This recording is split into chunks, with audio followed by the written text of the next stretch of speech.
Dans le tutoriel précédent, on a parlé des en-têtes et des pieds de page. Et on a dit que les en-têtes et les pieds de page se répètent sur toutes les pages du document. Mais si on veut, par exemple, appliquer un en-tête pour les 3 premières pages et un autre en-tête pour les 3 pages suivantes, etc. Donc pour diviser le document en des portions et des parties, on va utiliser ce qu'on appelle les sections. Alors c'est quoi une section? Tout simplement, c'est une option qui permet de diviser le document en des portions et des parties dans lesquelles on doit faire des changements à part. On va voir un exemple. Dans le même fichier, on va faire apparaître les pages dans le volet navigation pour pouvoir bien sûr voir toutes les pages à côté. On va essayer d'appliquer un en-tête sur les 2 premières pages et un autre en-tête, par exemple, différent sur la 3e et la 4e page. Alors, on va insérer ce qu'on appelle un saut de section. Ça veut dire on va diviser le document à la fin de la deuxième page.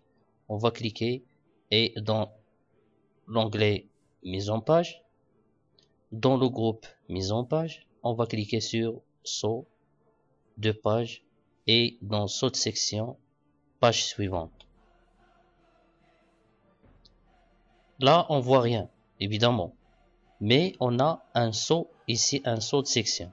Pour bien sûr faire apparaître le saut de section, on peut cliquer comme on a déjà fait dans une vidéo précédente. On va cliquer sur afficher tout et voilà saut de page comme caractère invisible. Alors la première page et la deuxième c'est la première section et la 3e et la 4e c'est une deuxième section. Alors on va essayer de changer, bien modifier l'en-tête de la 3e page. Alors on est maintenant dans l'en-tête de la 3e page normalement. Alors on va décocher lier au précédent. Et ça c'est une option très importante qui permet de lier les sections ou bien séparer les 2 sections. Alors c'est une option qui permet d'établir un lien vers la section précédente pour continuer à utiliser les mêmes en-têtes ou bien pieds de page.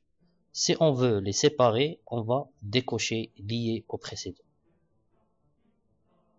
Voilà. Et maintenant, on est dans la 3e page. On va essayer de supprimer l'en-tête catégoriquement ou bien le changer. Alors, on va supprimer l'en-tête et on va fermer. Alors, on désactive ça. Donc voilà. Donc regardez là. On a l'en-tête qui est appliquée toujours sur la première page et la deuxième page. Regardons la première page. Voilà l'en-tête. La deuxième page. Voilà l'en-tête sur la deuxième page. Mais la 3e et la 4e ne contiennent pas d'en-tête. Alors et comme ça, on a séparé les 2 sections. Alors on va vers la 3e et on va appliquer par exemple un autre en-tête. Prenons par exemple un en-tête différent.